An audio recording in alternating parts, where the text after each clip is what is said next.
नमस्कार दोस्तों, कहानियाँ 2.0 में आप सभी का स्वागत है। आगे बढ़ने से पहले, यदि आपको यह कहानियाँ पसंद आए, तो प्लीज वीडियो को लाइक करें और हमारे चैनल को सब्सक्राइब करना ना भूलें। तो चलो बिना देर किए कहानियों की शुरुआत करते हैं। शादी के बाद सुरुचि ससुराल पहुंची। सारे कार्यक्रम खत्म होने के बाद 3-4 दिनों में सभी मेहमान एक एक करके वापस चले गए थे, लेकिन उसी की ननद और उसके 2 बच्चे 2 दिनों के लिए रुक गए।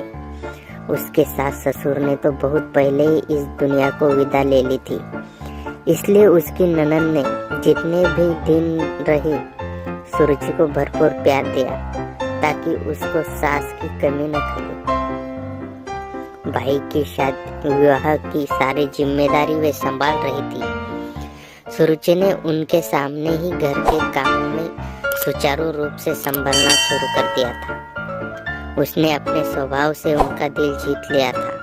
ननद इस बात से संतुष्ट थी कि उनके भाई को बहुत अच्छी जीवन संगिनी मिली है। अब उन्हें भाई की चिंता करने की जरूरत नहीं है। विदा लेते समय ननद ने सुरुचि को गले लगाते हुए कहा, मेरा भाई दिल का बहुत अच्छा है, तुझे कभी कोई तकलीफ नहीं होने देगा। तो उसका ध्यान रखना और कभी भी मुझसे कोई सलाह लेनी हो तो संकोच नहीं करना। मैं आती रहूँगी। दिल्ली से सहारनपुर दूर ही कितना है। दीदी आप परेशान मत होइए, मैं इनका ध्यान रखूंगी। सुरुचि ने झुककर उनके पैर छुए। उसकी ननद तो ऑटो में बैठ गई, लेकिन बच्चे खड़े ही रहे। सुरुचि ने उनसे कहा, जाओ मामा के साथ बैठो। नहीं, अब तो तुम आ गई हो, इसलिए ये यही रहेंगे।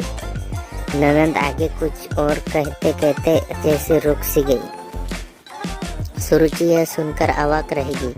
अभी विवाह को तो दिन ही कितने हुए हैं, इसलिए कोई भी सवाल करना उसे ठीक नहीं लगा। उनके जाने के बाद उसका दिमाग में सवालों में उमड़ना शुरू कर दिया था। कहीं दीदी इसलिए तो मुझ पर इतना स्नेह नहीं उजड़ रही थी कि अपने बच्चों की जिम्मेदारी मुझ पर डालकर आज़ाद होना चाह रही थी। उनके छोटे से शहर में अच्छी पढ़ाई होती नहीं है, लेकिन एक बार मुझसे अपनी योजना के बारे में बताकर मेरी भी तो मर्जी जाननी चाहिए थी। जल्दी से जल्दी अपने शक को दूर करने के लिए वह पति के ऑफिस से लौटने का इंतजार करने लगी। सुंदर के आते ही उसने उसे चाय दी। उसके थोड़े रिलैक्स होते ही यह सोचकर उसे यह लगे कि उसकी बहन के बच्चे रखने में उसे आपत्ति है, उसने धीरे से पूछा, दीदी के बच्चे यही रहेंगे क्या? दीदी के नहीं, वे मेरे बच्चे हैं। पत्नी की मृत्यु के बाद दोनों बच्चों को अपने पास रखकर उन्होंने ही उनको पाला है। क्या तुम शादीशुदा हो? तुमने हमें पहले क्यों नहीं बताया? हमें धोखा दिया। अपने पति की बात पूरी होने से पहले ही वह लगभग चीखती हुई बोली। उसे लगा जैसे वह किसी साजिश की शिकार हुई है। इस स्थिति के लिए वह बिल्कुल तैयार नहीं थी। सुंदर बहुचक सा थोड़ी देर तक उसकी तरफ देखता रहा, फिर धीरे से बोला, मैंने तुम्हारे भाई से सब कुछ बता दिया था। उन्होंने तुम्हें नहीं बताया? मैंने तुम्हें धोखा नहीं दिया, फिर भी तुम मेरी ओर से आज़ाद हो, कभी भी वापस जा सकती हो। अब चौंकने की बारी उसकी थी। तो क्या मेरे अपने भाई ने मुझे छला है? उसको लगा कि उसके माथे की नसें फट जाएगी। उसने दोनों हाथों से जोर से सिर को पकड़ लिया। अब रोते रोते धम से जमीन पर बैठ गई। कहने सुनने को अब बचा ही क्या था। उसके सारे सपने टूट जैसे बिखर गए थे। शरीर से जैसे किसी ने सारी शक्ति निचोड़ ली हो। वह किसी भी तरह से वहाँ से उठकर सोफे पर निडोल होकर लेट गई। सुरुचि के दिमाग में विचारों ने तांडव करना शुरू कर दिया था। अतीत की यादों की बदली घुमड़ घुमड़ कर बरसने लगी। उसके पिता तो बहुत ही पहले ही चल गए थे।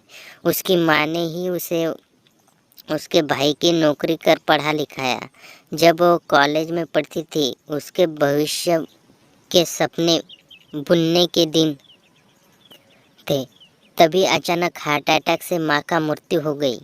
भाई उसके 5 साल बड़ा था, इसलिए उसका विवाह माँ के सामने ही हो गया था।